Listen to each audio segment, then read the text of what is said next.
Science में नहीं रखना है कोई fear when Hemant Pareek is here. Hello and नमस्कार एवरीवन, कैसे हैं आप सब। उम्मीद है आप सब अच्छे होंगे, स्वस्थ होंगे, मस्त होंगे। स्टूडेंट्स, अपने सेल चैप्टर चल रहा है, उसके अंदर सेल ऑर्गेनेलिज की ये तीसरी से चौथी क्लास है, थर्ड से फोर्थ क्लास है।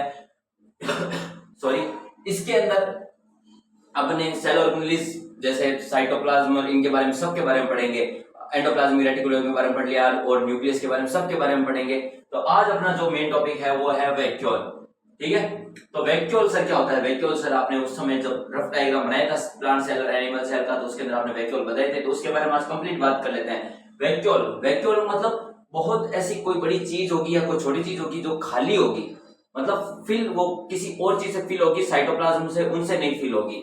तो सर इसके अंदर होता क्या है, तो इट कंटेन्स वाटर। मतलब जब भी सेल को जरूरत होती है किसकी, वाटर की, तो वो किससे मांगेगा, वैक्यूल से मांगेगा। तो वैक्यूल के पास क्या होता है, सेल के लिए वाटर होता है। इसके अंदर सैप होता है। सैप क्या होता है, सैप एक प्रकार से लिपिड्स होते हैं, कुछ जो सेल को इंपॉर्टेंट न्यूट्रिएंट्स चाहिए होते हैं वो क्या होते हैं, सैप होते हैं। ठीक है, एक्सक्रीटरी प्रोडक्ट्स मतलब जो सेल को बाहर निकालने हैं, जो गंदगी सेल को बाहर निकालनी है वो किसके अंदर पाई जाती है, वैक्यूल के अंदर। तो वैक्यूल के तीन काम, एक तो कंटेन वाटर, दूसरा सैप को कंटेन करता है, और तीसरा एक्सक्रीटरी मैटर जो कि बाहर निकालने, जो कि गंदगी बाहर निकालनी है उसको, उन प्रोडक्ट्स को कौन रखता है, वैक्यूल अंदर रखता है। ठीक है, single bound membrane called tonoplast. अब जो अपने वैक्यूल है ये क्या होती है, ये सिंगल बाउंड मेम्ब्रेन, मतलब एक क्या नाम है, मेम्ब्रेन से बनी होती है, सिंगल, ये डबल बाउंड नहीं है, सिंगल बाउंड मेम्ब्रेन है। ये भी पेपर के अंदर सवाल पूछ रखा है कि which organelle has single bound membrane, तो उसके अंदर ऑप्शन के अंदर वैक्यूल था, तो आपको वैक्यूल आंसर करना है। ठीक है, अब इसकी जो सिंगल बाउंड मेम्ब्रेन है उसको क्या कहते हैं, टोनोप्लास्ट। ये भी पेपर के अंदर पूछा हुआ है। The single bound membrane of vacuole is called tonoplast, ये याद रह जाएगा। तो टोनोप्लास्ट इसको कहते हैं। अब एक अमीबा की ये अपने एनसीईआरटी के अंदर दे रखा है कि जो अमीबा होता है, in amoeba contractile vacuole help in osmoregulation. मतलब जो सिकुड़ा हुआ, इसके अंदर कॉन्ट्रैक्टाइल का मतलब क्या होता है, सिकुड़ा हुआ मतलब ऐसे मुरझाया हुआ। Contractile vacuole help in osmoregulation. Osmoregulation एक प्रोसेस होता है, वो मैं नेक्स्ट वीडियो के अंदर जब अपन अमीबा के बारे में बात करेंगे उसके बारे में बताऊंगा। लेकिन आपको ध्यान रखना है, ऑस्मोरेगुलेशन एक प्रोसेस होता है जिसके अंदर अमीबा क्या करता है, अपने जो फूड को होता है मतलब बाहर की साइड निकालता है और अंदर की साइड में। तो ऑस्मोरेगुलेशन प्रोसेस अमीबा के अंदर होता है। उसके अंदर जो कॉन्ट्रैक्टाइल वैक्यूल होता है वो ऑस्मोरेगुलेशन को प्रोसेस आगे करता है। आइए बात नहीं समझ में आई, अब इसके अंदर डायग्राम के थ्रू समझ लो। इसके अंदर प्लांट सेल और एनिमल सेल के अंदर कहां-कहां वैक्यूल पाए जाते हैं, मोस्ट इंपोर्टेंट तो बात यही है। तो एनिमल सेल के अंदर तो छोटे छोटे वैक्यूल पाए जाते हैं, एक वैक्यूल नहीं होता, छोटे छोटे वैक्यूल एनिमल सेल के अंदर पाए जाते हैं। लेकिन जो प्लांट सेल है 90% से 92% तक एंड प्लांट सेल का जो पार्ट है, मतलब जो पूरी एक सेल है प्लांट सेल की, उसके अंदर 90% एरिया जो कवर कर रखा है वो किसने, वैक्यूल ने कवर कर रखा है। तो प्लांट सेल के अंदर इसे पूछ लें कि which cell organelle in plant cell has covered most area, तो आप क्या लिखेंगे, वैक्यूल। ठीक है, यही बात नहीं समझ में आई। अब अपन अपनी नेक्स्ट सेल ऑर्गेनेली पर चलते हैं। अब बात करते हैं नेक्स्ट ऑर्गेनेली, वो है माइटोकॉन्ड्रिया। ये मेरी फेवरेट सेल ऑर्गेनेली भी है। तो इसके अंदर क्या होता है, ये डबल मेम्ब्रेन ऑर्गेनेली है। जैसे वैक्यूल सिंगल मेम्ब्रेन ऑर्गेनेली है, वैसे ही जो माइटोकॉन्ड्रिया है वो डबल मेम्ब्रेन है, मतलब एक लेयर बाहर की साइड में, एक लेयर अंदर की साइड में, किसके, माइटोकॉन्ड्रिया के। इसका डायग्राम भी समझाएंगे पहले इसके बारे में देख लेते हैं। जो इनर मेम्ब्रेन है, the inner membrane formed by matrix. जो बाहर की साइड में तो जो लेयर है वो पता नहीं किससे बनी है, लेकिन जो इनर की साइड में जो माइटोकॉन्ड्रिया की बनती है तो वो किससे बनती है, मैट्रिक्स। मैट्रिक्स मतलब जो तरल पदार्थ होता है, जो अंदर फ्लूइड होता है ना माइटोकॉन्ड्रिया के अंदर, उसके थ्रू ही कौन सी बनती है, इनर मेम्ब्रेन बनती है माइटोकॉन्ड्रिया की। अगली बात समझ में। अब इसके साइज की बात कर ले तो साइज तो इसका डायमीटर ध्यान रखना कितना होता है, 0.2 से लेके 1.0 माइक्रोमीटर से 0.2 से लेके 1.0 माइक्रोमीटर इसका डायमीटर होता है। इसकी जो लेंथ होती है 1.0 से लेके 4.1 माइक्रोमीटर तक। ये पेपर के अंदर आ रखा है, ये साइज माइटोकॉन्ड्रिया का पूछ रखा है, क्योंकि माइटोकॉन्ड्रिया सेल ऑर्गेनेली के अंदर एक इंपॉर्टेंट ऑर्गेनेली है। ठीक है, अब देख लो इसके अंदर एक और बात बता रखी है कि जो inner membrane forms in foldings. अब देखो सब काम इनर मेम्ब्रेन ही कर रही है माइटोकॉन्ड्रिया के अंदर। माइटोकॉन्ड्रिया के अंदर मैट्रिक्स का फॉर्मेशन कौन कर रही है, तो इनर मेम्ब्रेन कर रही है। यहाँ पे कुछ इन फोल्डिंग्स मतलब माइटोकॉन्ड्रिया है उसके अंदर कुछ फोल्डिंग्स का फॉर्मेशन हो रहा है, कुछ ऐसे फॉर्मेशन बन रही है, कुछ अलग ही टाइप की फॉर्मेशंस बन रही है। इन फोल्डिंग्स को कहते हैं क्रिस्टे। क्या कहते हैं, क्रिस्टे। तो इन फोल्डिंग्स जो इनर मेम्ब्रेन बनाती है किसके अंदर, माइटोकॉन्ड्रिया के अंदर, तो उसको क्या कहते हैं, क्रिस्टे। आई बात समझ में नहीं आई। अब इसकी एक दो चीजें और बात कर लो, फिर डायग्राम को आराम से समझेंगे। अब एक mitochondria is the site of aerobic respiration. दो प्रकार के रेस्पिरेशन होता है, एक तो एरोबिक रेस्पिरेशन और एक होता है एनएरोबिक रेस्पिरेशन। नाम के अंदर ही पता चल रहा है एरो, एरो मतलब एयर, एयर मतलब जिसकी प्रेजेंस, जो वो respiration, those respiration which have presence of air, presence of oxygen is called aerobic respiration, and in those respiration which have absence of oxygen or air is called anaerobic respiration। तो mitochondria का कौन चाहिए, oxygen चाहिए, air चाहिए, तो इसके लिए इसको एरोबिक रेस्पिरेशन के अंदर ये यूज होती है, ठीक है। इट फॉर्म्स एटीपी, एटीपी की फुल फॉर्म होती है एडिनोसिन ट्राइफॉस्फेट। क्या होती है एडिनोसिन ट्राइफॉस्फेट, ये क्या होती है, ये करेंसी होती है। सर करेंसी कौन से, पैसे वाली जो डॉलर होता है वो वाली करेंसी, अरे वो वाली करेंसी नहीं होती, ये जो एनर्जी की करेंसी होती है। मतलब जो माइटोकॉन्ड्रिया किसकी फॉर्मेशन करती है, एटीपी की। ये एटीपी क्या करती है, आगे पूरी सेल के अंदर क्या करती है, एनर्जी सप्लाई करती है एक करेंसी के रूप में। हर एक सेल को, हर एक ऑर्गेनेली को क्या करती है, एनर्जी प्रोड्यूस करके देती है। कौन, माइटोकॉन्ड्रिया, किसकी फॉर्म में, एटीपी की फॉर्म में, एडिनोसिन ट्राइफॉस्फेट। आई बात समझ में।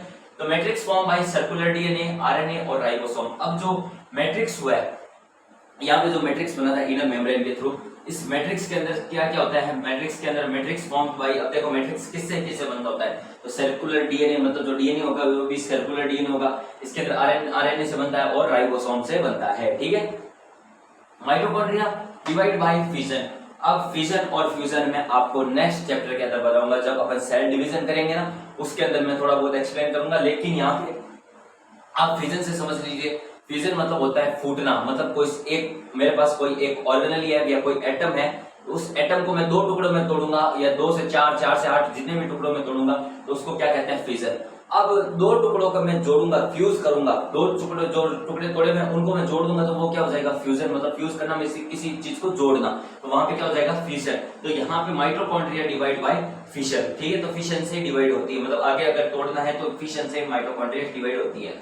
Mitochondria also called the power house of this cell. ये मोस्ट इंपोर्टेंट लाइन है, सबसे ज्यादा जरूरी लाइन है, हजारों बार, लाखों बार, करोड़ों बार ये पेपर के अंदर पूछी जा चुकी है। तो आपको ये ध्यान रखनी है, power house of this cell, मतलब जो सेल है उसको एनर्जी कौन देता है, उसको एनर्जी, जैसे अपने पूरे जो भी लैंड होती है, जितने भी घर होते हैं, सबको एनर्जी कौन देता है, इलेक्ट्रिसिटी डिपार्टमेंट। तो वैसे ही समझ लीजिए जो सेल का इलेक्ट्रिसिटी डिपार्टमेंट कौन है, माइटोकॉन्ड्रिया। तो माइटोकॉन्ड्रिया क्या कहते हैं, power house of this cell या पावर हाउस ऑफ सेल, ठीक है। अब इसके डायग्राम की बात कर लेते हैं। तो यहाँ पे देखो मैंने क्या बताया था, डबल मेम्ब्रेन ऑर्गेनेली। तो यहाँ पे देखो डबल मेम्ब्रेन आई या नहीं आई, एक मेम्ब्रेन, दो मेम्ब्रेन, ठीक है सर। मेन तो काम सर इनर मेम्ब्रेन का है। तो इनर मेम्ब्रेन देखो, एक तो मैट्रिक्स बना रही है और एक क्रिस्टे बना रही है, दो चीजें बना रही है। तो मैट्रिक्स तो इसके अंदर जो यहाँ पे तरल पदार्थ है, जितना भी फ्लूइड है यहाँ पे इसके अंदर, यहाँ पर, तो वो तो इनर मेम्ब्रेन ने बनाया। अब मैंने यहाँ पे कुछ इन फोल्डिंग्स बता दी है, देखो फोल्ड हुआ है, कोई सीधा तो है नहीं, इन फोल्डिंग्स मतलब इसके अंदर ही कुछ फोल्डिंग्स हो रही है। तो उस फोल्डिंग्स को क्या कहते हैं, क्रिस्टे। तो ये रही क्रिस्टे। आई बात नहीं समझ में, इसी क्रिस्टे के अंदर ही क्या होता है, मैट्रिक्स क्रिस्टे के अंदर ही क्या होता है, एनर्जी की जो करेंसी होती है, एटीपी की फॉर्मेशन होती है। आगे समझ में। नेक्स्ट ऑर्गेनेली पे चलते हैं। Next most important cell organelle है प्लास्टिड। प्लास्टिड के अंदर देखें तो ये ध्यान रखना, ये एनिमल सेल के अंदर नहीं पाई जाती, ये प्लांट्स और यूग्लिनोइड्स के अंदर पाई जाती है, ठीक है। दो जनों के अंदर, प्लांट्स और यूग्लिनोइड्स, याद रखने वाली बात है। प्लांट्स क्या सबके अंदर पाई जाती है। गिव कलर टू प्लांट्स, मतलब इसका मेन फंक्शन क्या होता है, प्लास्टिड्स होते हैं ना, वो क्या करते हैं, कलर देते हैं, किसको, प्लांट सेल्स को, ठीक है। टाइप, तो टाइप 3 प्रकार के टाइप होते हैं प्लास्टिड। ऐसे सेल ऑर्गेनेली ऐसे नहीं है कि हमें दिख जाए जैसे माइटोकॉन्ड्रिया दिखता है, न्यूक्लियस, वैसे नहीं, ये कलर देता है। अब इसको भी 3 प्रकार से, क्लोरोप्लास्ट, क्रोमोप्लास्ट और ल्यूकोप्लास्ट। क्लोरोप्लास्ट, क्रोमोप्लास्ट और ल्यूकोप्लास्ट, ये 3 याद रखना है, ठीक है। क्लोरोप्लास्ट, जो क्लोरोप्लास्ट होता है उसके अंदर क्या क्या होता है, तो क्लोरोफिल होता है, एक तो नाम से पता चलता है, क्लोरोफिल प्लस कैरोटीनॉइड्स, ये दोनों ही कलर देने का काम करते हैं। तो क्लोरोप्लास्ट किन दो चीजों से मिलकर बना होता है, तो एक तो क्लोरोफिल और एक दूसरा होता है कैरोटीनॉइड्स, ठीक है। अब ये काम क्या करते हैं दोनों, तो सर ये जो लाइट एनर्जी होती है उसको ट्रैप करके रखते हैं, जगड़ के रखते हैं अपने पास, तभी तो कलर मिलेगा अपन को, तभी तो ये फोटोसिंथेसिस प्रोसेस करेगा आगे जाकर। तो क्रोमोप्लास्ट, अब देखो यहाँ पे क्रोमोप्लास्ट, सर ये क्रोमोप्लास्ट क्या होता है, तो इसके अंदर कैरोटीन प्लस ज़ैंथोफिल होता है। ये सब आगे की बात होगी, लेकिन आपको ये चीजें ध्यान रखनी है, ये सब ज़ैंथोफिल, कैरोटीनोइन सब पढ़ेंगे, लेकिन आपको ये ध्यान रखना है कि किससे बना होता है, तो क्रोमोप्लास्ट, तो कैरोटीन प्लस ज़ैंथोफिल, याद रह जाएगा। Give plant yellow, orange and red colour, तो ऐसे पूछ ले कि प्लांट्स को रेड, येलो और ऑरेंज कलर कौन सा प्लास्टिड देता है, तो आपको याद रखना है क्रोमोप्लास्ट। तो it gives plants yellow, orange and red colour, ठीक है। अब देखो जो ल्यूकोप्लास्ट होता है, ल्यूकोप्लास्ट क्या करता है, कलरलेस प्लास्टिड स्टोर्ड न्यूट्रिएंट्स। अब जो ल्यूकोप्लास्ट होता है, जैसे क्लोरोप्लास्ट और क्रोमोप्लास्ट, ये दो तो कलर का देते हैं, काम करता है, लेकिन जो ल्यूकोप्लास्ट होता है उसके अंदर कलर कहीं पे भी नहीं होता, विदाउट कलर, कलरलेस होता है, कलरलेस प्लास्टिड है। इसके अंदर न्यूट्रिएंट्स स्टोर होते हैं। ये दोनों तो कलर को स्टोर करके रखते हैं, कलर देने का काम करते हैं, लेकिन ये स्टोर न्यूट्रिएंट्स करता है, ठीक है। अब न्यूट्रिएंट्स इसके अंदर कौन कौन से स्टोर्ड रहते हैं, जो ल्यूकोप्लास्ट है, तो इसके अंदर कार्बोहाइड्रेट्स होगा, ऑयल एंड फैट हो गए और प्रोटीन्स होंगे। आई बात या नहीं समझ में आई? ये होता है प्लास्टिड। अब इसके थोड़ी सी और एक्सप्लेन कर देते हैं। अब क्लोरोफिल और क्लोरोप्लास्ट के बारे में थोड़ी सी और जानकारी ले लेते हैं।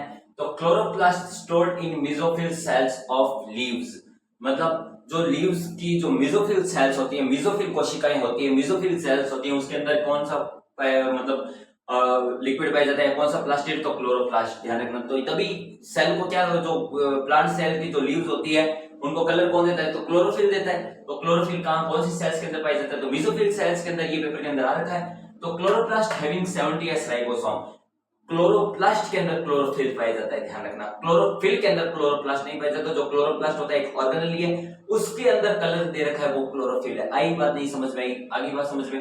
तो जो क्लोरोप्लास्ट है वो किस प्रकार के, कौन सा राइबोसोम रखता है अपने पास, तो 70s राइबोसोम। ये पेपर के अंदर पूछ रखा है, ठीक है ना, याद रह जाएगी बात ये।